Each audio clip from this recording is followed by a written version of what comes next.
Reset button সংক্রান্ত আলাপ নিয়া। রিসেট বাটন পুশ করা মানে কি? অতীত মুছে ফেলা মানে কি? আমাদের মুক্তিযুদ্ধ হচ্ছে মীমাংসিত সত্য, আমাদের জাতির পিতা বঙ্গবন্ধু, এগুলো সবই মীমাংসিত সত্য। রিসেট বাটন পুশ করে সব অতীত মুছে ফেলা, এটা মানে কি? এটা তো তাহলে আমি তো মনে করি যে আসলে মুক্তিযুদ্ধের বিরোধী শক্তি আমাদের দেশে এখন গভর্নমেন্ট হিসেবে আছে।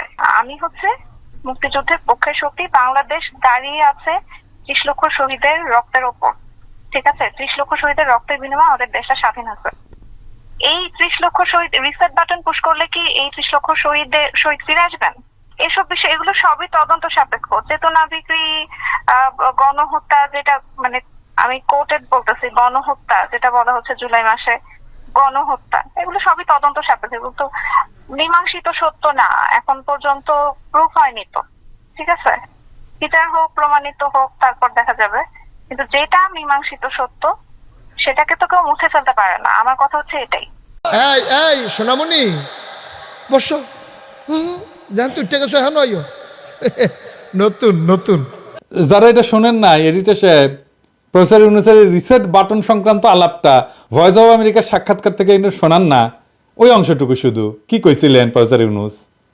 32 নম্বর রোডে বঙ্গবন্ধু জাদুঘর হিসেবে যেটা পরিচিত ছিল, সেই জাদুঘরটিকে বিনষ্ট করা হলো 5ই অগস্টের পরে, এবং 15ই অগস্টের যে সরকারি শোক দিবসের ছুটি ছিল সেটাও আপনার সরকার বাতিল করলো, এবং বঙ্গবন্ধুর বহু ভাস্কর্য ভেঙে ফেলা হয়েছে। এ নিয়ে বেশ খানিকটা সমালোচনাও আছে। তো দীর্ঘদিন ধরে বাংলাদেশের জাতির জনক হিসেবে বঙ্গবন্ধু শেখ মুজিবুর রহমান স্বীকৃত, এ ব্যাপারে আপনার সরকারের দৃষ্টিভঙ্গি কি? আপনি পুরনো দিনের কথাবার্তা বলছেন, এর মধ্যে একটা গণ অভ্যুত্থান হয়ে গেছে, আপনার মধ্যে স্মরণে নেই। এর মধ্যে আপনি এমনভাবে কথা বলছেন যেন এইসব ঘটনা ঘটেই নেই। কাজে নতুন ভঙ্গিতে যা হচ্ছে সেটাকে দেখতে হবে। তো কত ছেলে প্রাণ দিল সেটা নিয়ে আপনার কোনো প্রশ্ন নাই, কেন প্রাণ দিল?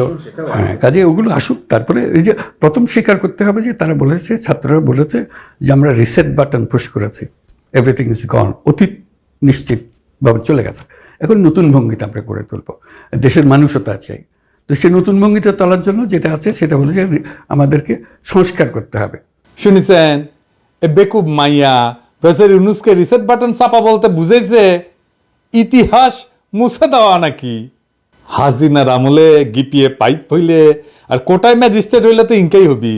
রিসেট বাটন এই মেটাফোর বা এই রূপকটা রাজনৈতিক পরিভাষায় একটা খুব ইন্টারেস্টিং ব্যবহার আছে, জানেন এটা কি? 2009 সালে যখন ওবামা প্রশাসন আমেরিকা আর রাশিয়ার সম্পর্ক নতুন কইরা গড়ার ইচ্ছা প্রকাশ করে, তখন এই রিসেট বাটনের জিনিসটা এসেছিল। এর মানে হইতেছে যে আগে আমাদের যত গ্যাঞ্জাম ট্যাঞ্জাম ছিল না, এগুলোর পাশে সরাই রেখা নতুনভাবে কূটনৈতিক সম্পর্ক তৈরি করার জন্য দুই দেশ সম্মত হয়েছিল। এইটা ইতিহাস মুছে ফেলার রূপক না। রিসেট বাটন মানে হইতেছে সম্পর্কের পুনর্গঠন এবং উন্নতির জন্য নতুন প্রচেষ্টা। এই হিলারি ক্লিন্টন এবং রাশিয়ার পররাষ্ট্রমন্ত্রী ওই যে সের্গেই লাভারভ আছে না, এই হিলারি ক্লিন্টন লাভারভরে রিসেট বাটন উপহার দিছিল, যা এক নতুন কূটনৈতিক সম্পর্ক সূচিত করার প্রতীক হিসেবে ব্যবহৃত হয়েছিল। এডিটর সাহেব ভিডিওটা না দেখান না, মূর্খ মায়ারে দেখেছেন? যখন প্রফেসর ইউনূস বাংলাদেশ প্রসঙ্গে রিসেট বাটন উল্লেখ করছেন তখন এই কথাই বলছেন উনি যে নতুন সামাজিক এবং রাজনৈতিক সূচনা করার সময় এসছে। তিনি এটাই বলছেন আগের ব্যর্থতা থেকে শিক্ষা নিয়ে নতুন রাজনৈতিক এবং সামাজিক সম্পর্ক পুনঃস্থাপন করা। এই রূপক কোনোভাবে ইতিহাস মুছে ফেলার ইঙ্গিত দেয় না, বরং নতুন পরিবর্তনের মাধ্যমে সমাধান খোঁজার কথা বলে।